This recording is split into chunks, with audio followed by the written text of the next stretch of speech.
subscribe the channel and press the bell icon for upcoming videos. Hello friends, welcome to my channel pharmacology concepts by Rajesh Chaudhary. तो आज की इस video पे हम बात करेंगे क्वेंचिंग और क्वेंचर्स के बारे में, जो बहुत ही इंपॉर्टेंट फैक्टर्स हैं, बहुत ही इंपॉर्टेंट सब्सटेंस हैं जो आपके फ्लोरेसेंट इंटेंसिटी को कम करते हैं। ठीक है, तो वीडियो बहुत ही इंपॉर्टेंट है। शॉर्ट क्वेश्चंस में ये आते हैं आपके एग्जाम पे या आपके जीपीएट वगैरह में आते हैं। So and if you want to watch my previous videos regarding the spectroscopy और instrumental methods of analysis, you can check description box below और बाय यूजिंग दिस लिंक। इसके लिए आपको नोट्स चाहिए तो मैं अपने सारे नोट्स मेरी वेबसाइट www.pharmacyconcepts.in पे अपलोड करता हूँ, वहाँ विजिट कीजिए, वहाँ से आप नोट्स वगैरह कलेक्ट कर सकते हैं। So let start the topic.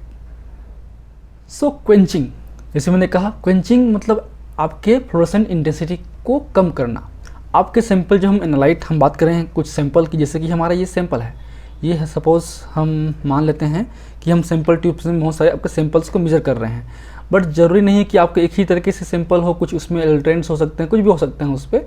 तो अगर उस पर आपके ये सपोज आपके एनालाइट्स हैं, ये क्या है आपके, दिस इज़ द एनालाइट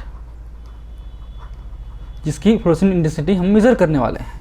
लेकिन हो सकता है उसमें कुछ और कंपाउंड्स हों, एलिमेंट्स हों जो आपके, तो ये आपके अदर सब्सटेंस हैं। तो ये अदर सब्सटेंस की वजह से अगर आपके जो फ्लोरेसेंट इंटेंसिटी है एफ है वो कम होगी, तो वो आपके क्वेंचिंग टेक्निक्स हैं या क्वेंचिंग से वो क्वेंचर्स हैं एक तरीके से। So quenching means quenching is the reduction of fluorescent intensity by the presence of the substance in the sample other than the fluorescent analyte. तो फ्लोरेसेंट एनालाइट के अलावा कोई और सब्सटेंस हो जो उसकी फ्लोरेसेंट इंटेंसिटी को कम करता है, उन्हें हम क्वेंचर्स बोल सकते हैं। और इस फिनोमेना को, इस टेक्निक्स को हम क्वेंचिंग बोलते हैं, इस प्रोसेस को क्वेंचिंग बोलते हैं। ठीक है, so quenching is following types. First is the self quenching और कंसंट्रेशन क्वेंचिंग। पिछले वीडियोस में हमने डिस्कस कर चुके हैं कि अगर हम जो कंसंट्रेशन है उसको इंक्रीज करेंगे तो उनमें सेल्फ क्वेंचिंग होती है, जिसकी वजह से आपके जो एनालाइट हैं वो जो आपकी जो एनर्जी को एब्जॉर्ब करते हैं, फिर इमिट करते हैं। इमिट करने के बाद वो आपके डिटेक्टर तक नहीं पहुंचता है। डिटेक्टर पे पहुंचने से पहले ही जो आपके एडजेसेंट मॉलिक्यूल्स हैं वो उसको एब्जॉर्ब कर लेते हैं। अल्टीमेटली उससे जो उसकी इंटेंसिटी है वो कम हो जाती है। इसलिए एक तरीके से इसमें नॉन लीनियर ग्राफ बनता है हमारे कंसंट्रेशन के केस में। सो एट लो कंसंट्रेशन, इसको आप काट दीजिए, ये सही नहीं है। At low concentration like the μg per ml or ng per ml, linearity is observed at the high concentration like the mg per ml of same substance. Proportionate increase the fluorescent intensity does not occurs. This phenomena is the called self quenching और concentration quenching. Simple सा मतलब theory है इसका। ये suppose आपका graph है, ठीक है, तो हम अगर जो हैं हम जानते हैं कि हमारा एक लो कंसंट्रेशन तक ये ग्राफ जो है इस तरीके से बढ़ेगा, मतलब आपका जो फ्लोरेसेंट इंटेंसिटी है वो आपके कंसंट्रेशन के इक्वल होगा। लेकिन हाई कंसंट्रेशन पे बढ़ाएंगे, कंसंट्रेशन अगर हम लोग जो हैं mg पर ml के कंसंट्रेशन पे ले जाएंगे तो आपका जो है नॉन लीनियर ग्राफ शो करता है और लीनियरिटी शो नहीं करता है। ठीक है, तो एक लिमिट तक ही आपके कंसंट्रेशन से आपकी इंटेंसिटी बढ़ेगी, लेकिन बाद में कंसंट्रेशन से आपकी इंटेंसिटी नहीं बढ़ने वाली है। इसे बोलते हैं सेल्फ क्वेंचिंग या कंसंट्रेशन क्वेंचिंग। क्यों होता है हमने ऑलरेडी बात कर चुके हैं। वह क्यों होता है? Because immediate radiations before falling to the detector is absorbed and re emitted by the adjacent molecules which leads to the internal circulation of the energy और रेडिएशंस। जैसे मैंने कहा कि आपके जो और मॉलिक्यूल्स हैं वो उस एनर्जी को एब्जॉर्ब कर लेते हैं और री इमिट करते हैं दोबारा, तो उससे अल्टीमेटली जो है आपके जो इंटेंसिटी है वो कम होती जाती है। चलिए नेक्स्ट है हमारा इनर फ्लोरेसेंट इफेक्ट। अब ये क्या है?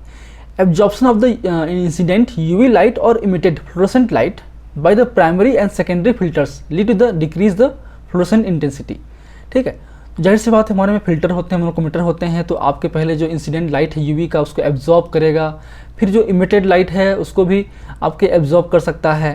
ठीक है, जिसकी वजह से जो प्राइमरी और सेकेंडरी फिल्टर्स हैं इनकी वजह से जो है आपके फ्लोरेसेंट इंटेंसिटी थोड़ा सा कम हो जाती है। ये आपका है इनर फ्लोरेसेंट इफेक्ट। तो आपके जो मशीन्स हैं, जो फ्लोरोमेट्री में जो यूज़ करने वाले फिल्टर्स हैं, वही आपके एब्जॉर्ब कर लेते हैं, वही आपके रिड्यूस कर देते हैं इंटेंसिटी को। नेक्स्ट है कोलिजनल क्वेंचिंग, मतलब में कोलिजनल क्वेंचिंग होगा, कोलिजनल होगा, जिसकी वजह से जो एनर्जी ट्रांसफर होगा उसकी वजह से जो है आपके इमिटेशन रेडिएशन भी कम होगा। ठीक है, reduce the fluorescence intensity due to the increase the number of the collisions and this is due to the presence of the halide heavy metals and the increase the temperature or reduce the viscosity. ठीक है। तो इनकी वजह से जो है आपके कोलिशनल effect आएंगे, जिसकी वजह से इंटेंसिटी भी कम होगी, ठीक है। Example, quinine is highly fluorescent in the 0.05 molar H2SO4 while the non-fluorescent in the 0.1 normal HCl due to the presence of halide ions in the HCl। तो एक तरीके से जो क्विनिन है वो आपके हाईली फ्लोरोसेंट हैं, एसिडिक मीडिया भी है 0.05 मोलर H2SO4 पे कंसनट्रेटेड सल्फ्यूरिक एसिड पे, लेकिन यही आपके जो क्विनिन है नॉन फ्लोरोसेंट हैं आपके HCl पे, क्योंकि HCl पे क्या है आपका Cl है, हैलाइड आयंस हैं, तो उसकी वजह से इनमें क्वेंचिंग होती है, ठीक है। नेक्स्ट है हमारा static quenching. So this occurs because of complex formation between the fluorescent compounds and the other molecules। जो दो अलग अलग molecules की बात कर रहे हैं, एक एनालाइट्स की हो जो फ्लोरेसेंट हैं, एक आपके अदर देन एनालाइट हो, तो उनके बीच में कॉम्प्लेक्स फॉर्मेशन होता है। कॉम्प्लेक्स बनने से उनकी जो फ्लोरेसेंट प्रॉपर्टी है वो लॉस हो जाती है। So example, caffeine reduce the fluorescence of the riboflavin. तो राइबोफ्लेविन एक तरीके से फ्लोरेसेंट हैं, लेकिन कैफीन के साथ में देंगे तो उसकी जो फ्लोरेसेंट एक्टिविटी है वो कम हो जाती है और वो नॉन फ्लोरेसेंट में बदल जाएगा और अल्टीमेटली इंटेंसिटी भी कम हो जाती है, ठीक है। केमिकल क्वेंचिंग में ऑलरेडी हम बात कर चुके हैं, जैसे कि बात कर चुके हैं हम लोग पीएच की, पीएच हम अल्टर करेंगे तो उनके जो भी वैल्यूज़ हैं आपके नेचर हैं चेंज हो जाते हैं। जैसे कि बात करें हम लोग आपके एग्जांपल लेते हैं एनलिन का, तो एनलिन जैसे कि बात करें न्यूट्रल पीएच पे और आपके एल्कलाइन पीएच पे आपके फ्लोरोसेंट विजिबल फ्लोरोसेंट है ना, ये आपके विजिबल फ्लोरोसेंट शो करेगा। लेकिन एसिडिक मीडिया की बात करें तो वो एक तरीके से फ्लोरोसेंस शो करेगा लेकिन यूवी रीजन पे करेगा, ठीक है। उसका जो वेवलेंथ हो कम हो जाता है, थोड़ा सा एनर्जी रिक्वायरमेंट बढ़ जाती है, ठीक है। क्यों बनता है? क्योंकि इसमें एल्युमिनियम आयन बनता है, जबकि आपके इस पे जो है आपके क्या होता है, रेजोनेंस होता है। तो रेजोनेंस होगा तो एक तरीके से वो हायर वेवलेंथ में भी एब्जॉर्ब कर सकता है, उसकी रिक्वायर्ड एनर्जी कम होगी।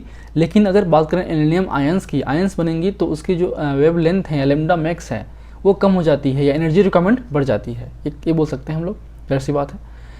नेक्स्ट है ऑक्सीजन। ऑलरेडी बात कर चुके हैं कि ऑक्सीजन आपके जो सैंपल्स हैं, जो एनालाइट्स हैं, उनको ऑक्सीडाइज कर सकता है, उसके अलावा क्वेंचिंग कर सकता है, जिसकी वजह से आपका जो फ्लोरेसेंट इंटेंसिटी है वो कम हो जाती है। ऑलरेडी बात कर चुके हैं इसके बारे में।